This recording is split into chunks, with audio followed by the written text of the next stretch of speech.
Hello students. तो आज हम inverse trigonometric function class 12th का स्टार्ट करने जा रहे हैं, जिसमें आज मैं आपको कराऊंगा 2.1। इसको करने से पहले आपको एक चीज़ का ध्यान देना पड़ेगा। जो आपको यहाँ पर इनवर्स ट्रिग्नोमेट्रिक टेबल दिख रही है, इसमें दो चीज़ें हैं, तो ध्यान से देखिएगा। इसमें जो सबसे पहले आपका आता है, ध्यान से देखिएगा, इसमें आपका यहाँ पर आता है, ये आपका आता है डोमेन। ये आपका डोमेन है और ये आपका रेंज है। तो आपको ये डोमेन और रेंज याद करने पड़ेंगे, आपको ये याद रखने पड़ेंगे। याद करने का सबसे आसान तरीका क्या है, देखिए आपको मैं एक तरीका बता देता हूँ आपको। इसमें ध्यान से देखिए, एक साइन इनवर्स, एक साइन का उल्टा क्या होता है, कॉसेक इनवर्स, और एक टेन इनवर्स। इन तीनों का जब आप ध्यान से देखोगे तो आपको दिखाई देगा कि इसमें माइनस के पाई/2 से पाई/2 तक रेंज देखने को मिल रही है, और इसमें जो डोमेन है -1 से 1 देखने को मिल रही है। लेकिन आप जब रेंज की बात करोगे तो आपको साइन इनवर्स, कॉसेक इनवर्स और टेन इनवर्स तीनों का सेम दिखेगा, माइनस का पाई/2 से पाई/2। लेकिन यहाँ पर जो देख रहे हैं हम कि यहाँ पर इसके साथ ये वाला ब्रैकेट यूज हो रहा है, जिसको हम बोलते हैं क्लोज इंटरवल। क्लोज इंटरवल में क्या होता है कि आपका माइनस का पाई/2 और पाई/2 तो होगा ही होगा, साथ में इनके बीच की वैल्यूज भी हो सकती हैं। लेकिन जब आप ध्यान दोगे 10 वाले में, तो आप ध्यान दें इसमें, तो इसमें माइनस के पाई/2 से पाई/2 तो है, लेकिन इनके साथ ओपन इंटरवल यानी कि ओपन ब्रैकेट लगा हुआ है। इसका मतलब है कि केवल और केवल इनके बीच की वैल्यूज होंगी, ये दोनों नहीं होंगे। फिर बचे आपका कॉस। कॉस का उल्टा क्या होता है, सेक, और एक बचा आपका कॉट। एक आपका बचा कॉस, कॉस का उल्टा सेक, और एक आपका बचा कॉट। ये तीनों के तीनों देखिए सेम, 0 टू पाई, 0 टू पाई और 0 टू पाई। लेकिन इसमें क्या है, आपके सेक वाले में पाई/2 को हटाया गया है। 0 टू पाई में से पाई/2 को क्या कर दिया गया है, हटा दिया गया है, क्योंकि सेक में क्या होता है, पाई/2 में इन्फिनिटी यानी कि नॉन डिफाइंड वैल्यू आती है, इसलिए इस पाई/2 को यहाँ से हटा दिया गया है। तो आपको सबसे पहले इस टेबल को याद करनी पड़ेगी। मैंने आपको तरीका बता दिया है। साइन, साइन का उल्टा कॉसेक, और टेन, इन तीनों का आपका क्या रहेगा, माइनस पाई/2 से पाई/2 तक, और कॉस, कॉस का उल्टा सेक और कॉट, इन तीनों का आपका क्या रहेगा, 0 टू पाई। आप तो ध्यान से देखिए इन टेबल को और इसको याद करें, इसी से आपकी वैल्यूज आएंगे। अब स्टार्ट करता हूं मैं, जैसा आपका 2.1, find the principal values of the following questions.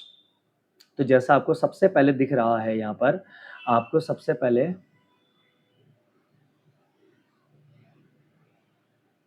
तो आपको दिख रहा होगा यहाँ पर सबसे पहले साइन इनवर्स माइनस का 1/2। तो सबसे पहले यहाँ पर करना है, लेट माना साइन इनवर्स -1/2 इक्वल टू, आप सबसे पहले इसको मान लोगे y, और जैसे ही y मानोगे, आप देखोगे कि साइन इनवर्स जब एक तरफ से दूसरी तरफ जाएगा तो क्या बन जाएगा, साइन y। तो मैं इसको लिख सकता हूँ माइनस का 1/2 इक्वल टू साइन y। अब ध्यान से देखिए, sine y equal to minus का 1/2, ये साइन इनवर्स इधर से इधर आ चुका, तो इससे क्या होगा कि जो इनवर्स था वो हट जाएगा और ये बन जाएगा साइन y। तो आप ध्यान से देखिएगा, माइनस का 1/2 हो चुका है।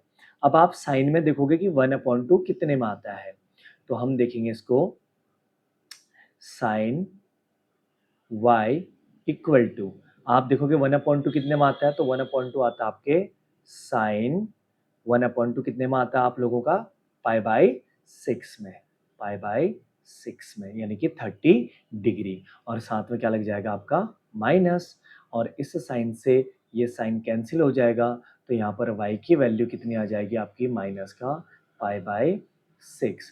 और y आपने किसको माना हुआ था, ऊपर देखिए, साइन इनवर्स माइनस का 1/2, तो ये हो जाएगा आपका साइन इनवर्स माइनस का 1/2 इक्वल टू माइनस का पाई/6। ये इस क्वेश्चन का आंसर हो जाएगा।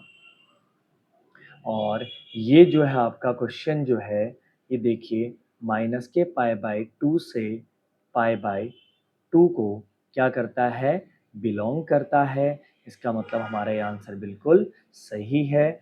अब जो इसका दूसरा क्वेश्चन होगा तो ध्यान से देखिए, cos इनवर्स √3/2। तो सबसे पहले तरीका वही आपका, आप क्या करेंगे इसको, सबसे पहले आप लिखेंगे लेट, सबसे पहले लिखेंगे लेट cos इनवर्स √3/2। इसको आप क्या मान लोगे, सबसे पहले आप इसको y मान लोगे।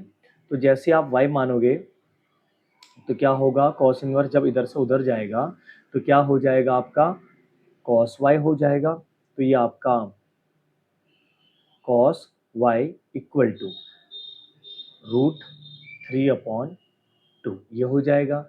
अब आप देखो कि ये जो cos y है, इस cos y के बराबर में आपका √3/2 है। तो आपको देखना पड़ेगा कि √3/2 कितने में आता है। तो ये आता है आपके cos के 30 डिग्री यानी कि π/6 में आता है। तो cos से cos कैंसिल, तो यहाँ पर आपका y इक्वल टू क्या आ जाएगा, π/6 आ जाएगा। तो y की वैल्यू कितनी आ गई, π/6। और इस y को आपने क्या माना हुआ था, इस y को आपने क्या माना हुआ था, इस y को आपने cos इनवर्स √3/2 माना था। इसका मतलब cos इनवर्स √3/2 की जो वैल्यू है वो कितनी आ चुकी है आपकी, π/6। ये हमारा आंसर, ठीक। नेक्स्ट क्वेश्चन, जैसा आप देख रहे हैं tan इनवर्स माइनस का √3। तो सबसे पहले तरीका यही है आपका कि आप क्या करेंगे, सबसे पहले tan इनवर्स माइनस का √3 को आप क्या मान लोगे, y।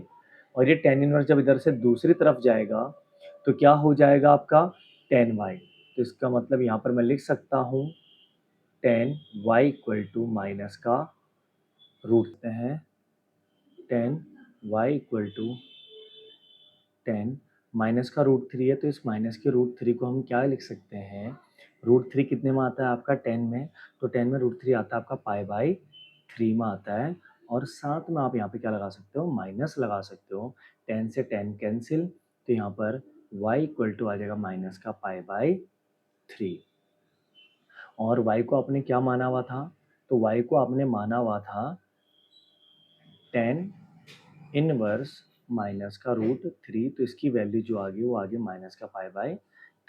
अब ये आंसर हमारा सही है नहीं है, चेक करने के लिए आप क्या कर सकते हो, आप देखोगे कि माइनस के π/2 से लेकर प्लस के π/2 तक रेंज होती है इसकी।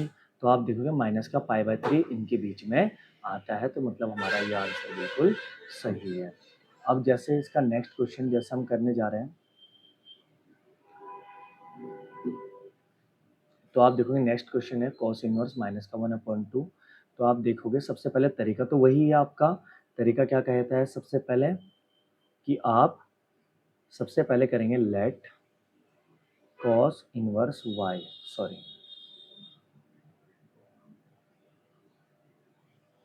तो सबसे पहले आप क्या करेंगे, लेट cos इनवर्स माइनस का 1/2, इसको आप क्या मान लोगे, y मान लोगे। और जैसे ही cos इनवर्स इधर से दूसरी तरफ जाएगा तो आपका क्या बन जाएगा, ये आपका बन जाएगा cos y equal to minus का 1/2। लेकिन अब हमें आगे क्या करना है, cos y इक्वल टू 1/2 कितने में आता है हमारा, cos कितने में आता है हमारा 1/2, π/3 में आता है। लेकिन ये किसका है, माइनस का है।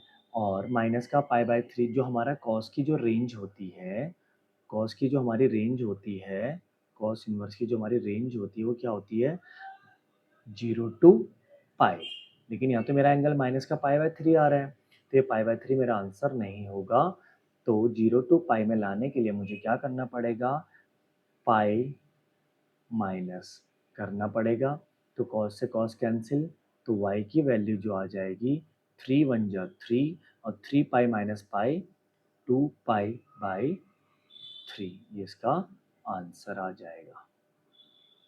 तो आपने एक चीज़ यहाँ पर ध्यान देना है कि जितने भी आपके cos का उल्टा क्या बताया था मैंने आपको, sec, और एक क्या था cot, इन तीनों की जो रेंज थी वो 0 टू पाई थी, 0 टू पाई। तो आप देखोगे कि कॉस, कॉस का उल्टा सेक और कॉट।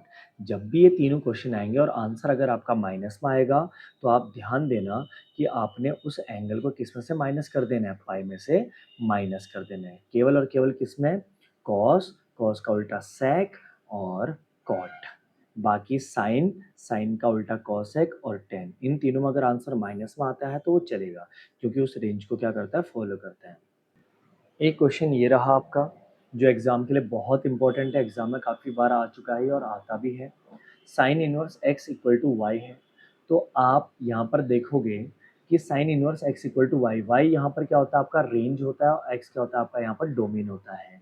तो यहाँ पर जो आपकी जो रेंज है, यानी कि जो y की वैल्यू आएगी, तो आपने देखा होगा साइन इनवर्स में हमने पढ़ा था, साइन इनवर्स x का जो रेंज होता है वो माइनस के पाई/2 से पाई/2 तक होता है।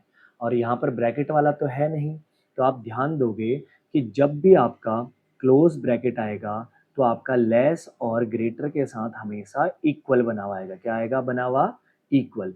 तो आप पहले वाले में देखें, इक्वल तो है, लेकिन यहाँ पर 0 टू पाई है, तो ये मेरा आंसर नहीं हो सकता। उसके बाद सी वाला देखें, तो 0 टू पाई है, ये तो हमारा साइन के लिए नहीं होता है। फिर हम बी वाला देखेंगे, तो माइनस के पाई/2 से लेकर पाई/2 तक तो होता है, और साथ में इक्वल भी है, तो ये मेरा आंसर भी बिल्कुल सही हो जाएगा। तो इसमें आपको डायरेक्ट रेंज याद होनी चाहिए, किसकी रेंज क्या होती है। अब आखिरी जो क्वेश्चन हमारा है, ध्यान से देखिए, अब 2 क्वेश्चन आपके एक साथ आए हैं, तो आप इसको कैसे करोगे? तो आपको अलग-अलग मानने की ज़रूरत नहीं है, आप साथ में कर सकते हो। देखिए कैसे करेंगे आप लोग यहाँ पर।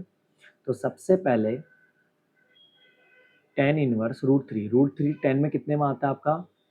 10 पाई/3 में, 10 पाई/3 में आता है। तो 10 से tan इनवर्स कैंसिल हो जाएगा, बचेगा क्या? पाई/3 माइनस सेक इनवर्स, माइनस का 2 है, तो सेक में जो आपका 2 है वो कितने में आता है? तो आपका आता है पाई/3। तो ये हो जाएगा आपका सेक पाई/3। लेकिन लेकिन यहाँ पर जो है आपका सेक किस में है? माइनस में है। तो आपको पता होना चाहिए कि कॉस, कॉस का उल्टा सेक और कॉट। अगर ये माइनस में, तो हम किस में से माइनस करेंगे? पाई में से इसको क्या कर देंगे? माइनस। तो अगली लाइन में क्या आ जाएगा हमारा? अगली लाइन में आएगा 10 से tan इनवर्स कैंसिल, क्या बचेगा? पाई/3 माइनस सेक से सेक इनवर्स कैंसिल, तो क्या बचेगा? 3 into pi, 3 pi minus pi 2 पाई। तो यहाँ पर आपका आ जाएगा 2 पाई अपॉन 3। तो एलसीएम जब आप लोगे तो पाई आएगा, और जब नीचे एलसीएम सेम होते हैं, नंबर सेम होते हैं, तो आप डायरेक्ट माइनस और प्लस कर सकते हो। तो आपका क्या हो जाएगा? ये पाई माइनस 2 पाई माइनस का पाई अपॉन 3। तो आपका क्या आंसर हो जाएगा? तो आपका आंसर हो जाएगा माइनस का पाई/3, ऑप्शन नंबर सेकंड। तो मैंने यहाँ पर आपको कुछ लिमिटेड क्वेश्चन कराए हैं, तो अगर आपको इससे रिलेटेड कोई भी दिक्कत आई हो, तो आप मुझे ज़रूर बताएं। और आपको इसमें टेबल याद करनी ही पड़ेगी, और साथ ही साथ में आपको ट्रिग्नोमेट्रिक फंक्शन की जो टेबल है वो भी आपको याद करनी पड़ेगी, तभी आपके क्वेश्चन सॉल्व हो सकते हैं। बाकी आपको कोई भी दिक्कत आई हो, तो आप लाइक, कमेंट और सब्सक्राइब करते रहें और अपना फीडबैक देते रहें। Thank you class.